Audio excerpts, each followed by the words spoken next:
Cytomegalovirus. Cytomegalovirus cytomegalovirus की short form होती है CMV। क्या है? CMV।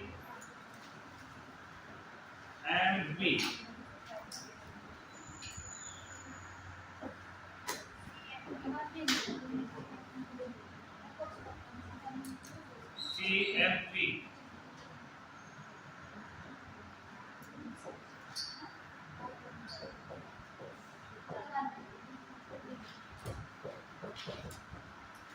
साइटोमेगालोवायरस।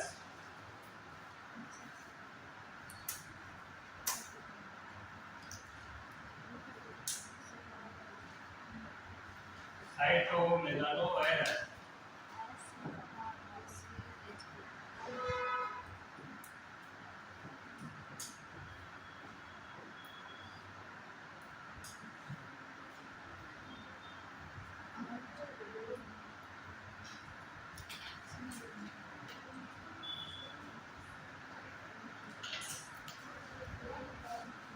अब ये साइटोमेगालोवायरस है, किस प्रकार का होता है, कैसे ट्रांसमिटेड होता है, वो देखते हैं। सबसे पहले इसमें आपकी डेफिनेशन नहीं है, इसमें लिखना ये डीएनए वायरस है।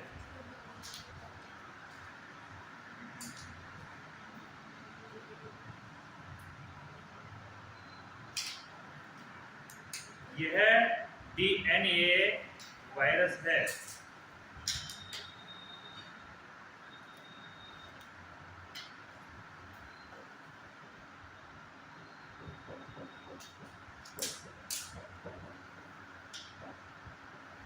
कौन सा वायरस है ये? डीएनए वायरस है। डीएनए वायरस के अंदर इसमें लिखना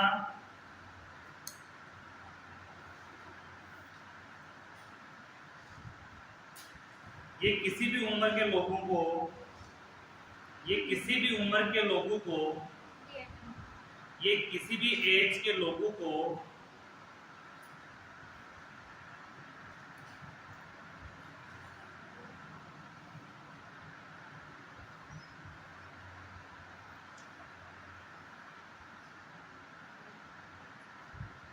संक्रमित कर सकता है।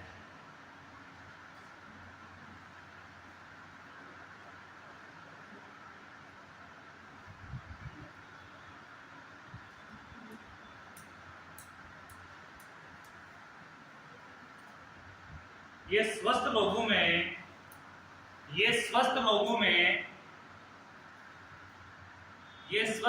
में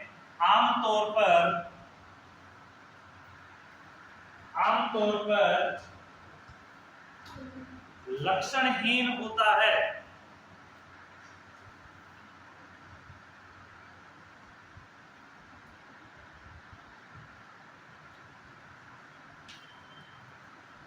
लेकिन कमजोर इम्यूनिटी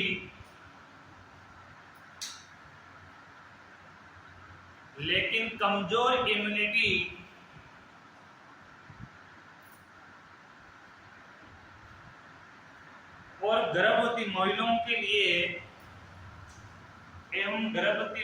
के लिए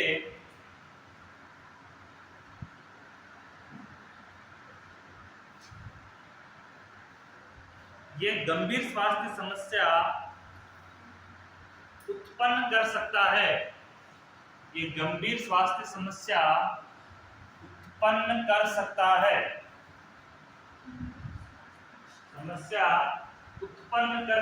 है।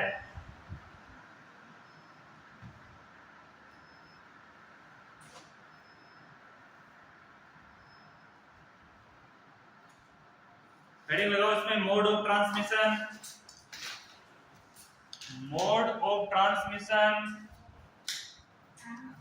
DE MODE mode of transmission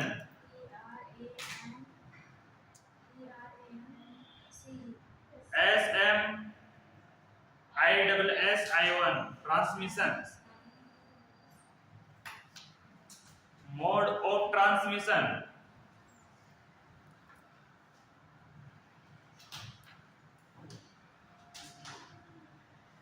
इसमें लिखना फर्स्ट कनेक्ट विद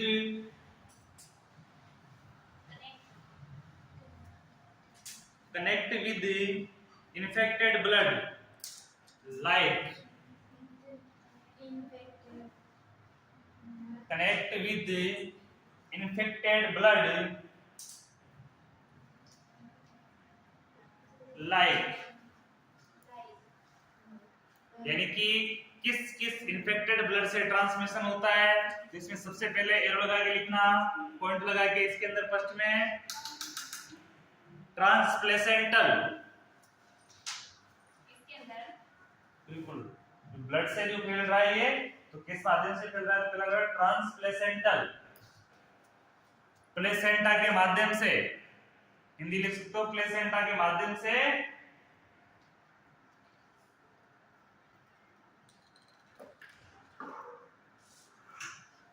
नेक्स्ट लिखना इन्फेक्टेड ब्लड इन्फ्यूजन, संक्रमित ब्लड चढ़ाना, हिंदी आगे लिख सकते हो, हिंदी में संक्रमित ब्लड चढ़ाना, infusion, infected blood infusion, Hindi में लिख सकते हो संक्रमित ब्लड चढ़ाना।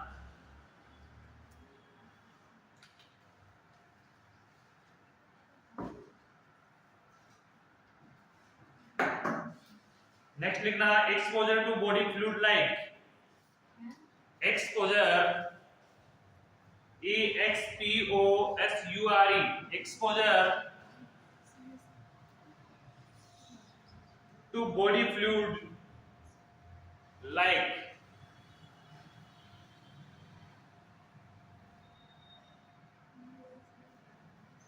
शरीर के बॉडी के तरल पदार्थ द्वारा फैलना, कौन से तरल पदार्थ द्वारा फैलता है, इसमें लिखना पॉइंट पहला सीमन, SEMEN, सीमन,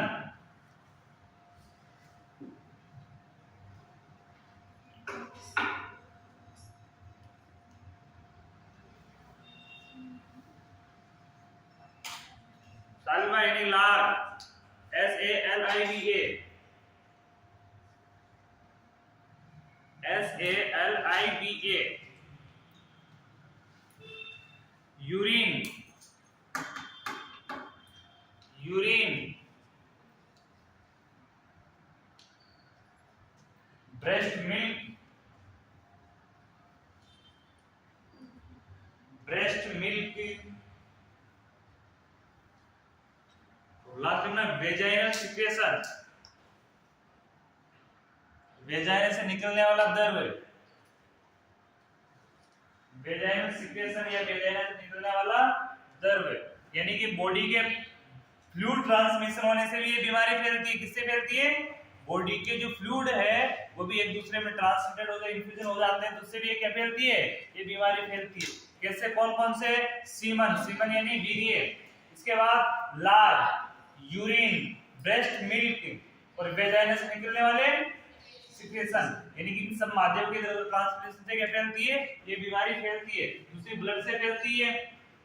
और लास्ट लिखना ऑर्गन ट्रांसप्लांटेशन, और लिखना ऑर्गन ट्रांसप्लांटेशन, यानी कि ऑर्गन इधर उधर करने से, ट्रांसप्लांट करने से, ऑर्गन ट्रांसप्लांटेशन। हिंदी लिख सकते हो अंग प्रत्यारोपण,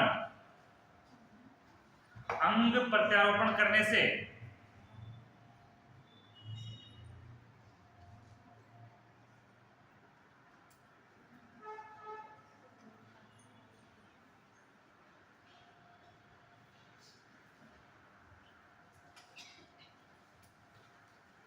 इसका परिणाम में लिखना, मोड ऑफ ट्रांसमिशन खत्म है, हेडिंग लो परिणाम, क्या परिणाम निकलेगा इस बीमारी से, शरीर में क्या लक्षण उभरेंगे, उसके अंदर लिखना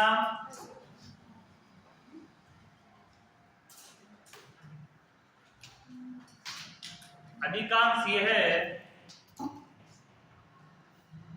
असिम्प्टोमेटिक, असिम्प्टोमेटिक, ASY या हिंदी लिख सकते हो लक्षणहीन रहता है, लक्षणहीन इंग्लिश लिख सकते हो उसकी असिम्प्टोमेटिक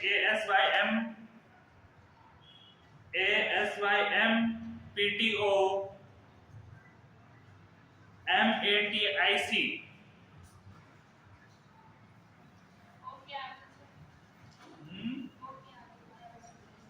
MATIC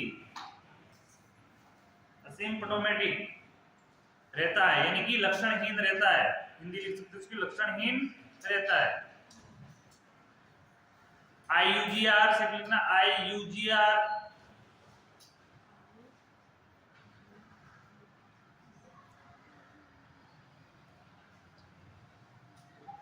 नेक्स्ट लिखना हेपेटोस्प्लेनोमेगाली, अभी भी 2-3 बार लिखा है हेपेटोस्प्लेनोमेगाली, हेपेटोस्प्लेनोमेगाली।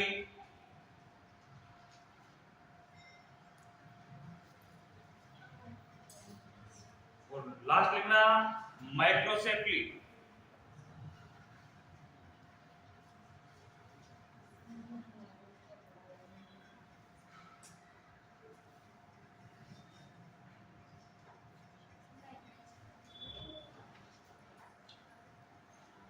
मेंटल रिटार्डेशन जो अभी भी लिखा था मंदबुद्धि, इसका मतलब होता है मंदबुद्धि।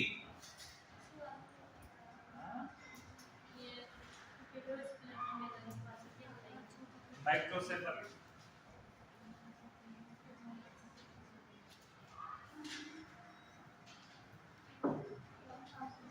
Mental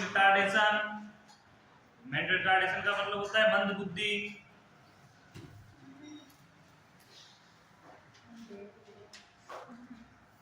visual impairment, visual impairment VISUAL, visual IMPAIRMENT, impairment. Hindi में लिख सकते हैं इसके दृष्टि दोष, दृष्टि दोष।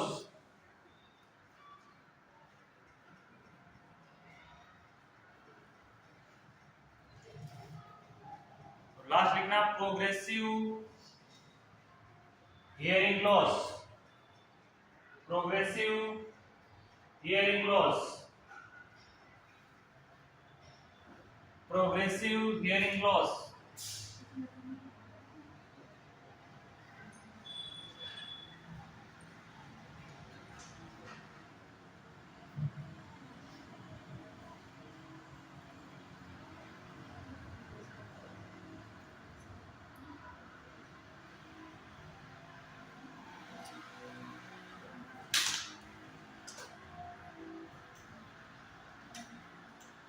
अब इसके डायग्नोसिस लिखना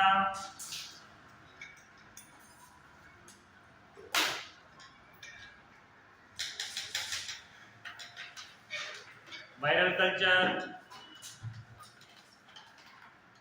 लिखना viral culture VIRAL, viral culture.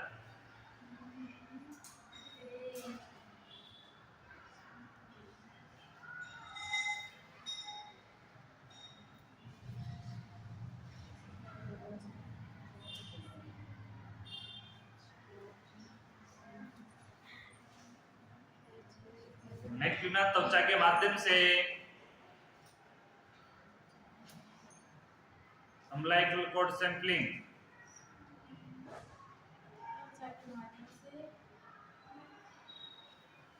पेक्टिनियस umbilical cord sampling, percutaneous umbilical cord sampling, त्वचा के माध्यम से अम्लाइकल कोड का सैंपल लेना। हिंदी लिख लो त्वचा के माध्यम से अम्लाइकल कोड का सैंपल लेना, और इंग्लिश लिखते हो तो भी पहले लिखवाया था पहले वाले में विधान में, पेक्टिनियस umbilical cord sampling.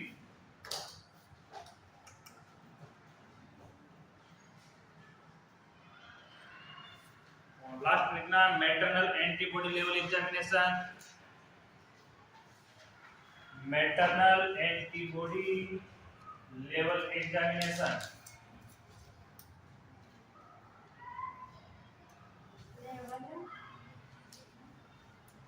Maternal antibody level examination.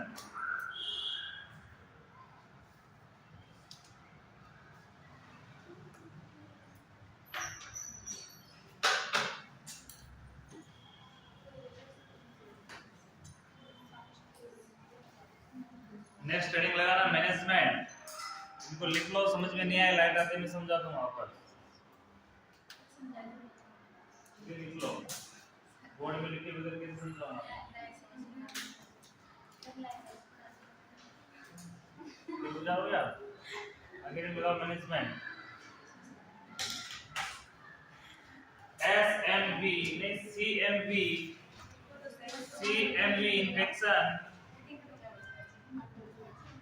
आगे लिखते हैं CMV infection, cytomegalovirus infection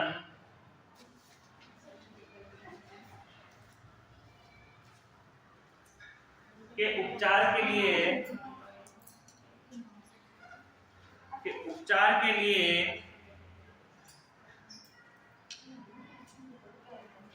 गैंसिक्लोविर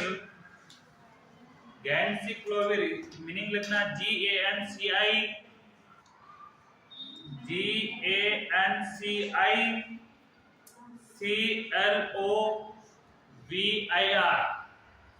गैंसिक्लोविर drug का उपयोग किया जाता है। इसका हिंदी अर्थ होता है प्रभावित एंटीबॉडी ड्रग।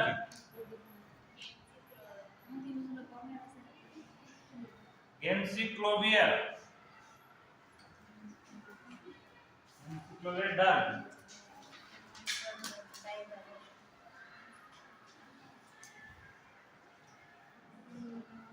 सेकंड लिखना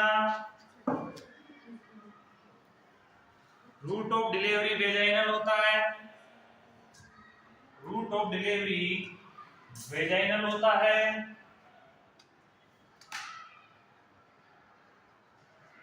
रूट ऑफ डिलीवरी वेजाइनल होता है।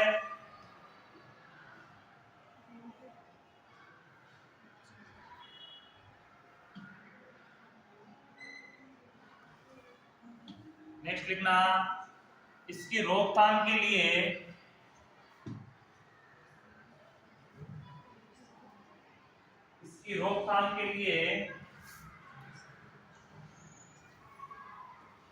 पेरिनेटल थ्रेड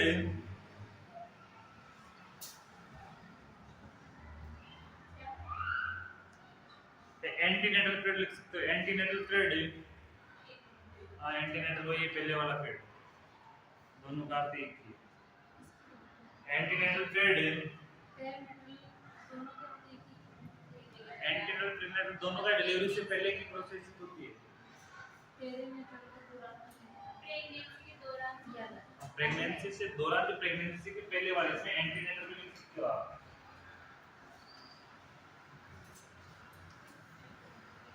एंटीनेटल थ्रेड के दौरान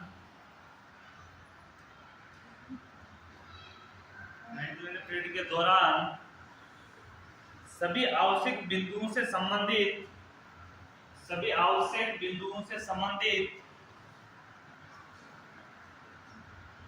हेल्थ एजुकेशन प्रोवाइड करना चाहिए। सभी आवश्यक बिंदुओं से संबंधित हेल्थ एजुकेशन प्रोवाइड करना चाहिए।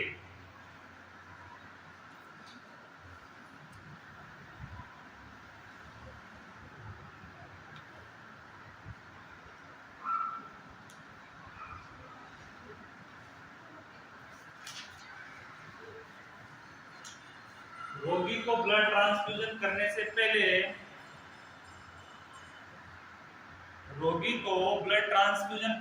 पहले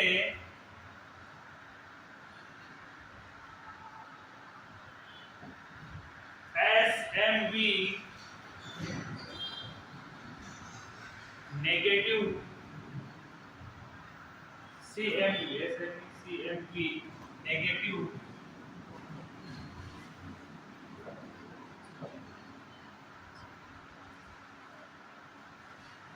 नेगेटिव होने के लिए आवश्यक जांच की जानी चाहिए।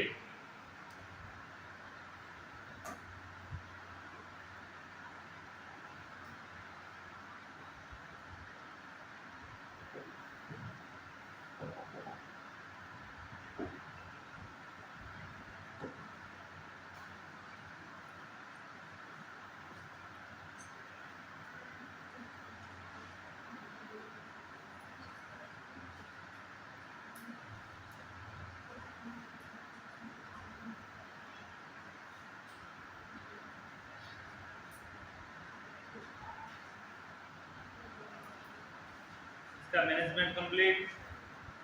इसके अंदर कोई टॉपिक कोई पॉइंट और समझ में नहीं आया किसी को?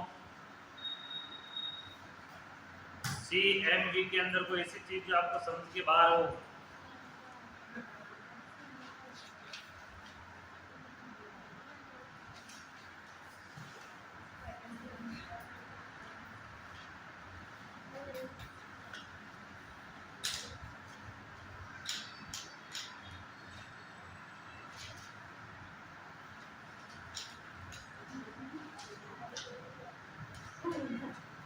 देख लो जल्दी से। वही शब्द तो वही पढ़ रहे हैं जो पहले पढ़ चुके हैं, कुछ शब्द नया नहीं है। मीनिंग भी वही पढ़ रहे हैं जो अपन पहले पढ़ चुके हैं, उसमें भी कोई नया नहीं है, सिर्फ अपन डिजीज का नाम नया पढ़ रहे हैं। अगली हेडिंग लगाना HSV।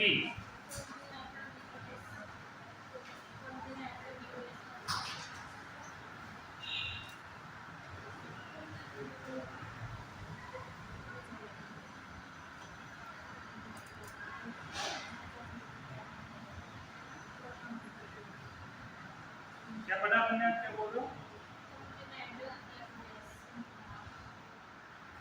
उसका मतलब तो बताना क्या नाम है? एरिक डोमिनिका डी सुन्ना, तो जन्मजात डेरापन। वायरल कल्चर की बीमारी शरीर के अंदर कितनी फैल रही है उसका कल्चर टेस्ट करना। हाँ? कल्चर का मतलब तो जैसे जो चीज चल रही हो ट्रेंडिंग उसको बोलते हैं कल्चर। ट्रेंडिंग की चीज उसको क्या बोलेंगे? कल्चर। जो चल रहा है वर्तमान में उसको बोलेंगे क्या कल्चर चल रहा है। उस कल्चर में जो वायरल है, अपन जो बीमारी का वायरल देखेंगे ब्लड के अंदर, ब्लड कल्चर देखेंगे उसमें कि ब्लड में अंदर इस वायरल की कितनी उपस्थिति है। हाँ, कितनी उपस्थिति है उसकी, वो चीज देखेंगे कल्चर में।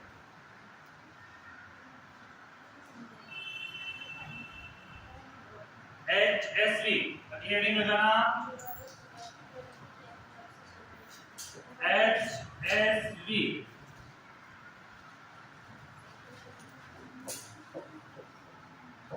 herpes simplex virus, herpes simplex virus.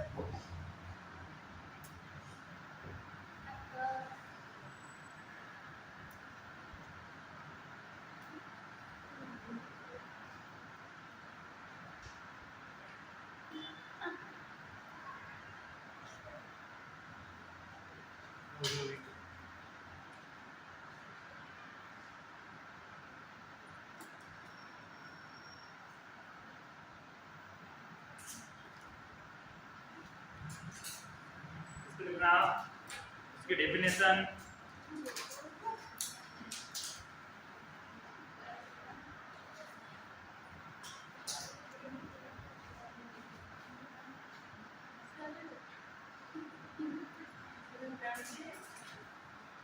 आप पीछे बैठ जाओ, वहीं बैठी है, आप इधर बैठ जाओ, उसके पास भी बैठो, उसको बैठने मत दो, आप कवर से कोने से बैठा करो, वो बैठेगा या नहीं दूसरा आगे होगा।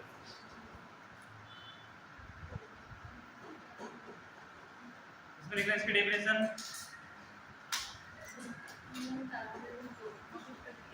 ये अत्यधिक संक्रामक वायरस है, यह अत्यधिक संक्रामक वायरस है,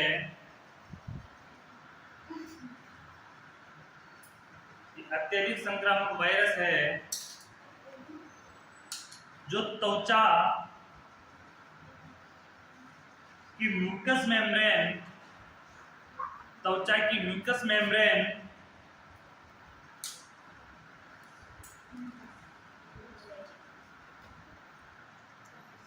पर दर्दनाक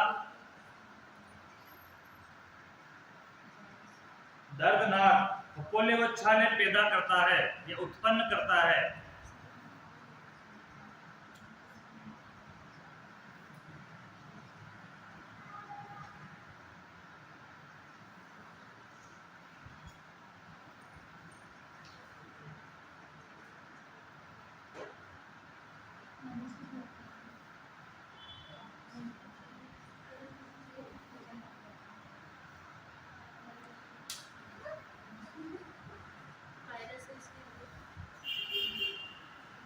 फफोले व छाले पैदा करता है। इसमें आगे देखना HSV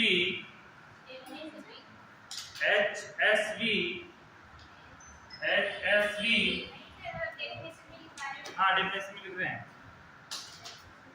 is the most frequent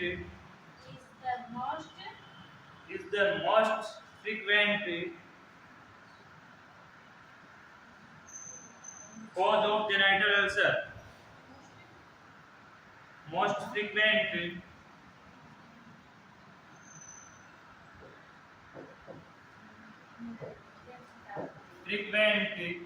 cause of genital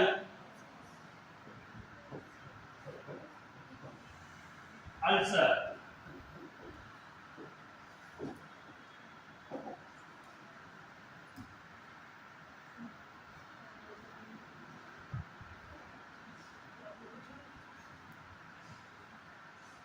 ये स्किन कांटेक्ट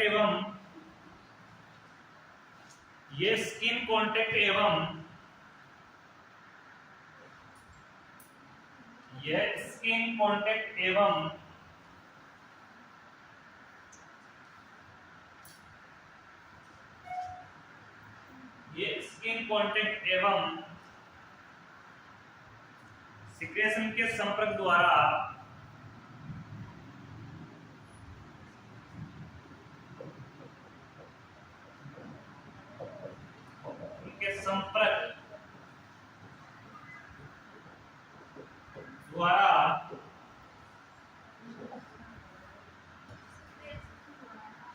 एक व्यक्ति से दूसरे व्यक्ति में फैलता है।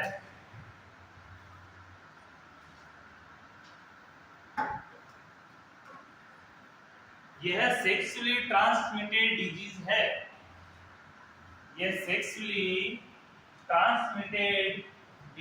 है। STD शॉर्ट फॉर्म लिख सकते हो STD।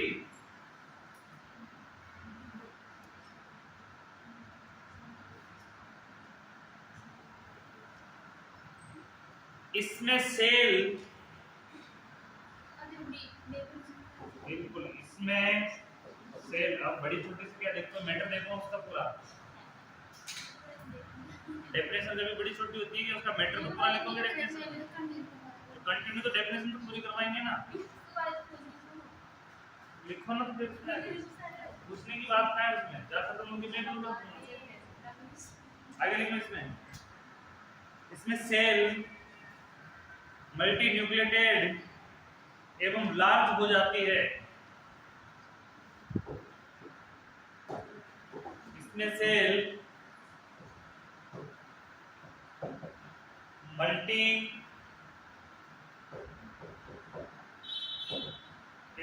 एवं लार्ज हो जाती है।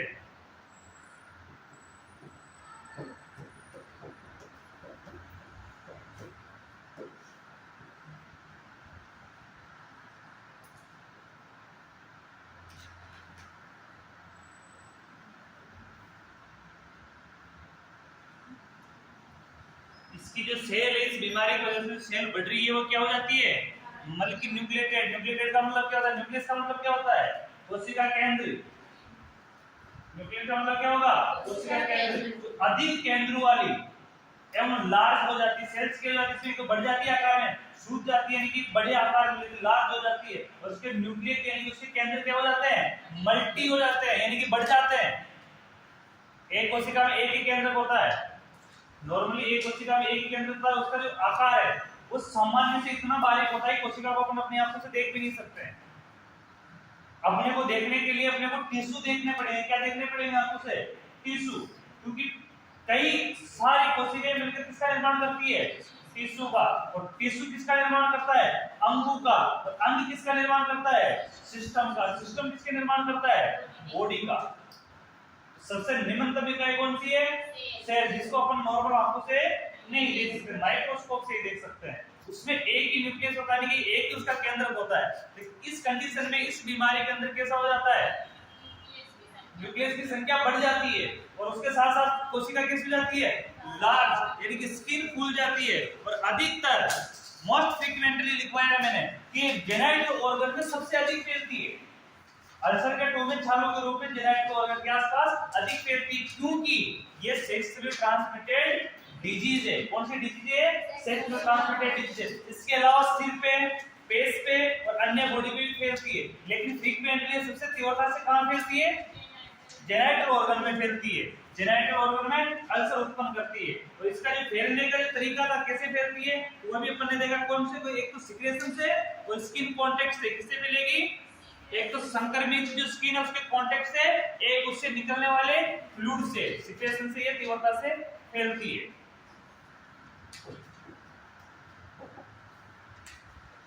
इस पे देखना एक बार,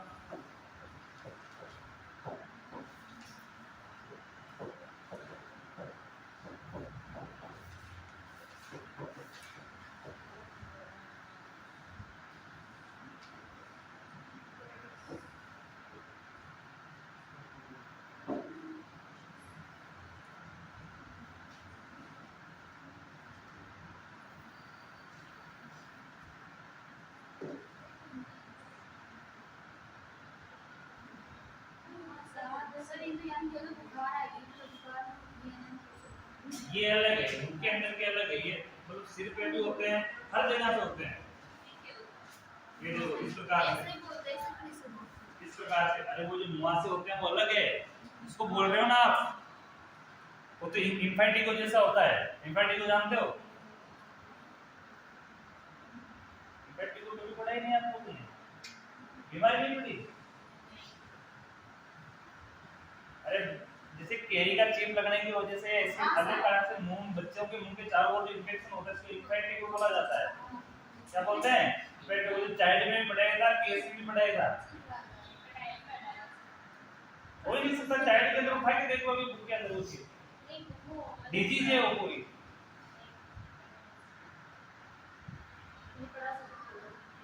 एक चाइल्ड बुक में दिया हुआ है ना, वो पढ़ाया ही होगा। इम्फैटिको यानी कि मुंह के चारों ओर कुंसियां होना बच्चों के, वो जो कुंसियां वो नॉर्मल होती है, उसमें एक पीले रंग का एक हल्का पीला फ्लूइड निकलता है। कैसे निकलता है, हल्का पीला फ्लूइड निकलता है, जिसकी वजह से जो ऊपर परत जमती है वो कैसी जमती है, पीले रंग की होती है। कैसी होती है, पीले रंग की होती है। उसको जहां तक, जैसे यहाँ से निकल रहा है कोई चीज और निकल के यहाँ तक भी घूमेगा फैलेगा, यहाँ तक वो क्या हो जाएगा, चमड़ी को खराब कर देता है, यहाँ तक इसको खराब कर देता है। उसके बाद ये घाव इतना लंबा हो जाता है, यानी कि वो फ्लूइड जहां जाके रहेगा वहां टच होगा, वहीं पे वो फैल जाता है। वो इम्फैटिको बच्चों में होने वाला, ये अलग प्रकार का है, इसका कोई ट्रीटमेंट नहीं है। नॉर्मल इसका ट्रीटमेंट है तो वायरस को खत्म करो, क्योंकि अंदर वायरस बॉडी में, इसको कौन सा बोलेंगे, हर्पस सिम्प्लेक्स वायरस। ये एक वायरस है, एक जेनाइटल ऑर्गन एसटीडी डिजीज है, इसकी वजह से फैलने वाली। इसकी जो स्किन है उसमें तो स्किन इन्फेक्शन हो रहा था, इसमें सेल्स लार्ज हो रही है, इसमें सेल क्या हो रही है, लार्ज होती है, यानी कि हमेशा के लिए बढ़ने वाली बीमारी है। ट्रीटमेंट नहीं होती, बढ़ती जाएगी।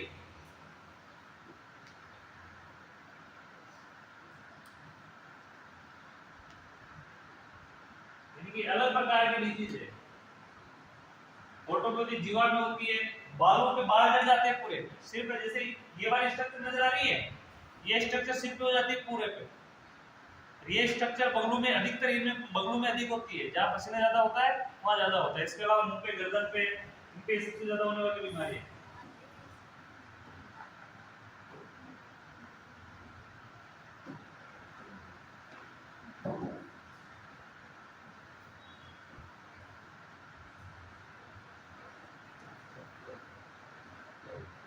इसके लिए ना क्लिनिकल फीचर्स,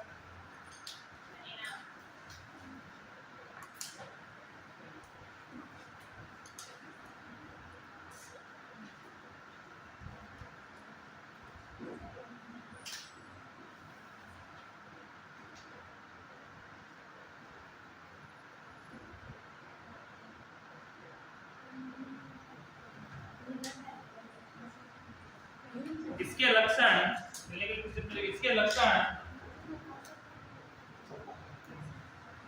इसके लक्षण 3 से 7 दिन में प्रकट होते हैं। इसके लक्षण 3 से 7 दिन में प्रकट होते हैं। इंक्यूबेशन पीरियड कितना है इसका? 3 से 7 दिन। इंक्यूबेशन पीरियड कितना है? 3 से 7 दिन।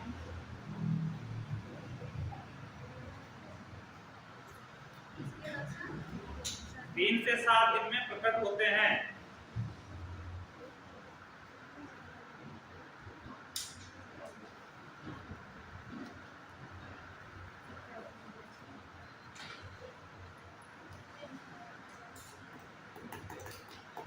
इसमें फर्स्ट लिखना प्राइमरी सिम्टम,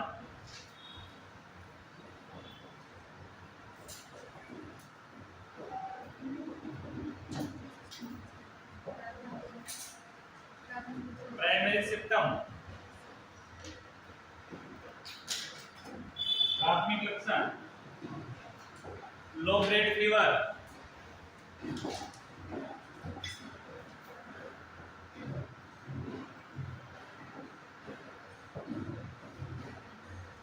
लो ग्रेड फीवर,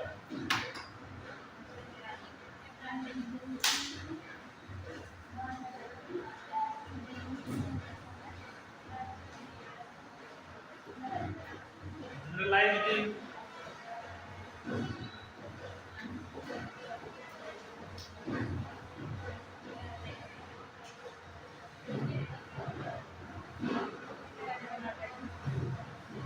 malaria,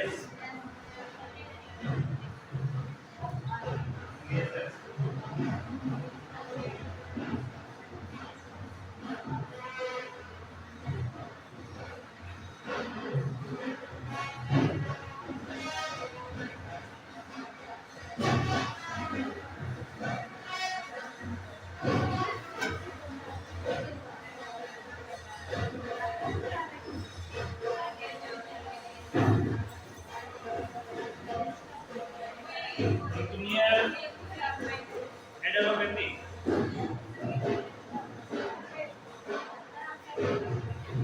इनको लिख लो, फिर मैं समझाऊंगा आपको। एडेनोपैथी,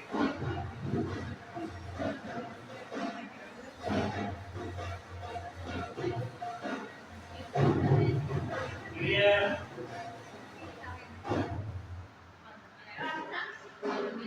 पेनफुल,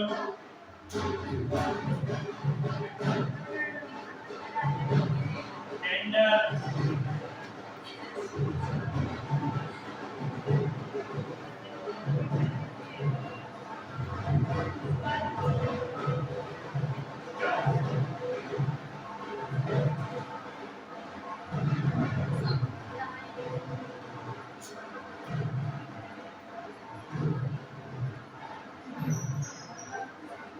निर्माण होता है।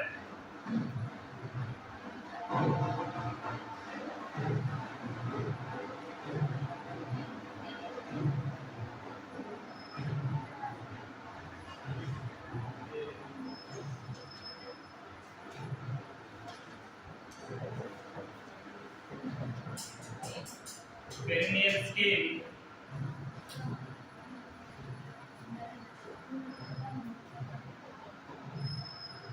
लेबिया मेजुला,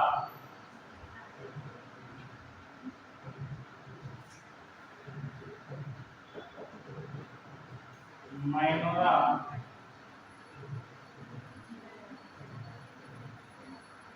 एवं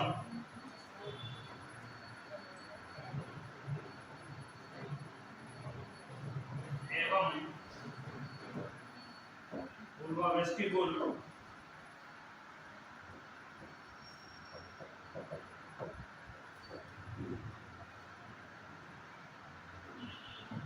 vulva vestibule,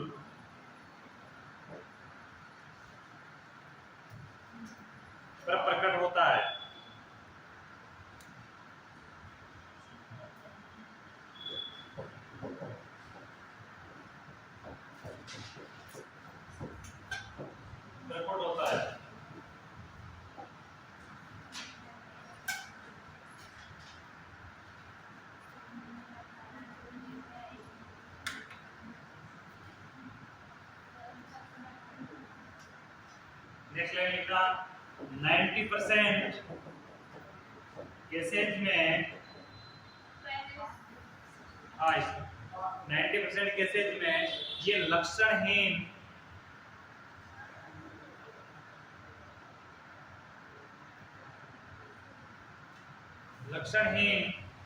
यदि आप लिख सकते हो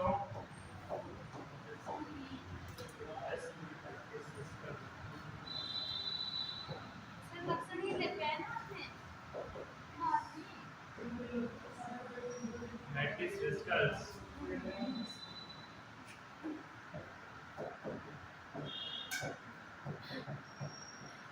का निर्माण होता है। लक्षणहीन वेसिकल्स का निर्माण होता है।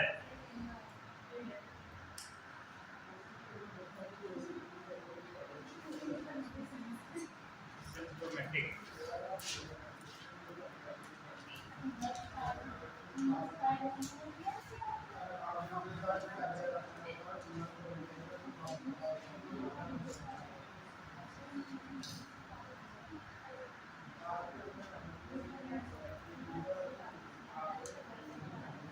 आज अपन ने क्या पढ़ा? अरे बातें नहीं, कौन कौन सी बीमारी पढ़ी है? सिम्प्लेक्स वायरस, रूबेला और रूबेला अपन ने पहले पढ़ा है। रूबेला कैसा होता है?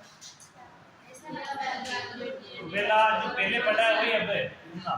रूबेला पहले पढ़ा था फर्स्ट ईयर में, वही सेकंड ईयर में। रूबेला कोई चेंज नहीं होता।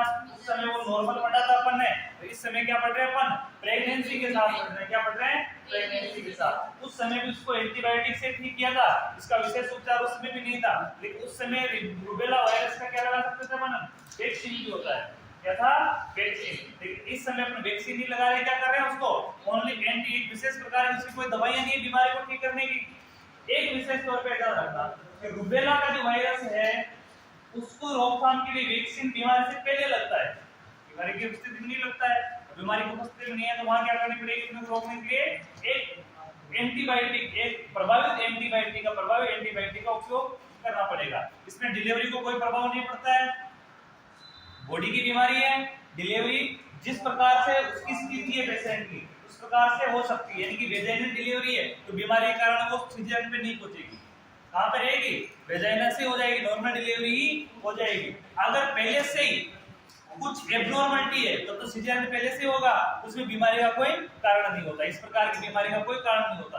हल्का फर्क ये पड़ता है कि माता की एंटीबॉडी में और माता के स्थिति में फर्क पड़ता है। यानी कि वीकनेस, मेंटल डिसऑर्डर, ऐसी प्रॉब्लम है उसको हो सकती है बीमारी। अब आप भी जानते हो कि जब बीमारी होती है तो बीमारी होने से क्या प्रॉब्लम होती है?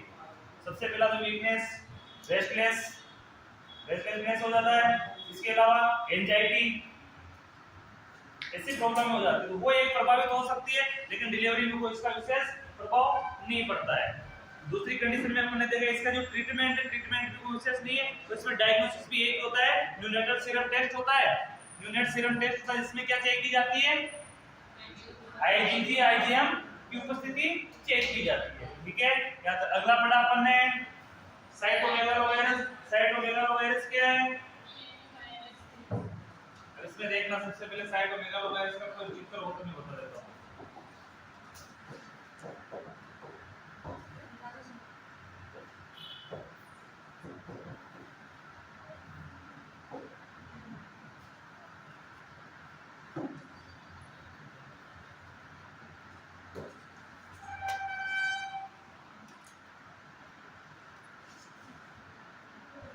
साइटोमेगालोवायरस का जो प्रभाव पड़ता है, एक तो आंख में पड़ेगा, ब्रेन में पड़ेगा, स्टोमक में पड़ेगा, लंग्स में पड़ेगा। यानी कि बॉडी लंग में कुछ सारे प्रभावित होगी। इसके अंदर अपन ने पढ़ा कि एक तो इसके लक्षण, एक तो किससे ट्रांसमिटेड होता है?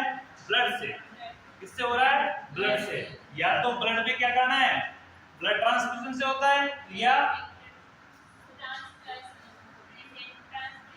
एक तो ट्रांसप्लेसेंटल, दूसरा इन्फेक्टेड ब्लड ट्रांसफ्यूजन से होता है। दो माध्यम से होता है। इसके अलावा सीरम से, यानी कि फ्लूइड से, बॉडी फ्लूइड से। तो बॉडी फ्लूइड में पहला कौन सा है? सेमन आ गया, फिर यानी कि लार हो गई, फिर यूरिन हो गया। यानी कि बॉडी से निकलने वाले जितने भी पदार्थ है उनके संपर्क में अगर ये बॉडी आती है, उससे क्या हो जाएगा, ये बीमारी फैल सकती है। और लास्ट पॉइंट क्या था इसका, ऑर्गन ट्रांसप्लांटेशन। यदि ऑर्गन ट्रांसप्लांटेशन कर रहे हैं तो वो किसी संक्रमित पेशेंट का ऑर्गन ले रहे हैं, उससे ये बीमारी बॉडी में फैल सकती है। यानी कि बॉडी का किसी भी प्रकार का कोई भी मटेरियल, अपनी बॉडी का किसी भी प्रकार का कोई फ्लूइड हो सकता है, ऑर्गन हो सकता है, किसी भी चीज और हो सकती है, अगर किसी स्वस्थ बॉडी में प्रवेश करती है तो उससे क्या हो जाएगा, इन्फेक्टेड हो जाएगा।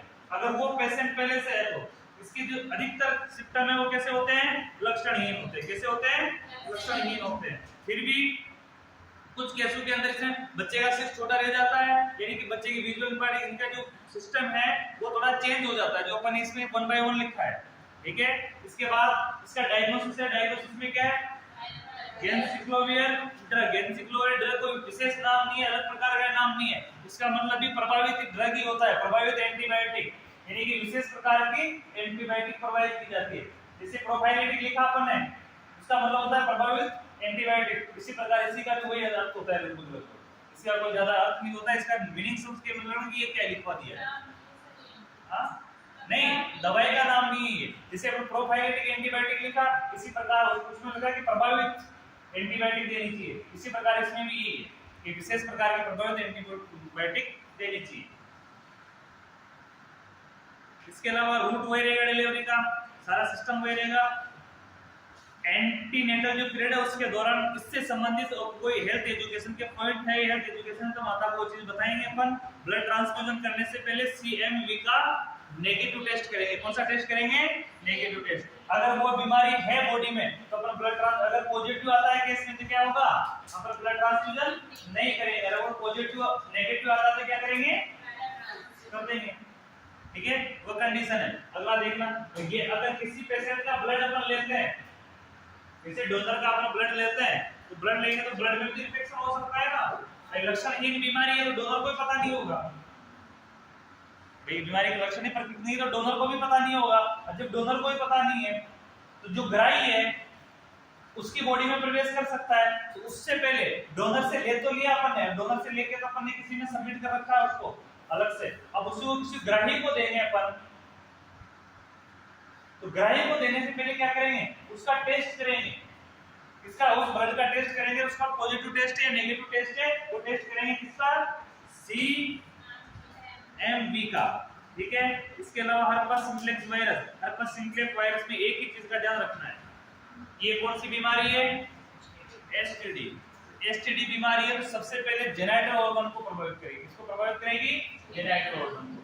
जेनिटल ऑर्गन को प्रभावित करेगी तो इसमें एक ही प्रकार की बीमारी होती है, वो कौन सी है, कौन से लक्षण है, इसमें सेल बढ़ जाती है और अल्सर के रूप में, छाले के रूप में उस स्किन को कवर कर लेती है। किसको कवर कर लेती है, स्किन को। तो सबसे पहले किसको कवर करेगी, जेनिटल ऑर्गन को, लेकिन वहां से सबसे पहले कवर भी किसको करेगी, जेनिटल ऑर्गन को। जब जेनिटल ऑर्गन को कवर करते तो लेबिया मेजोरा हो गया, लेबिया मेनोरा हो गया, वेस्टिबुल हो गया, वोल्वा हो गया, तो अधिकतर प्रभावित ये अंग होंगे।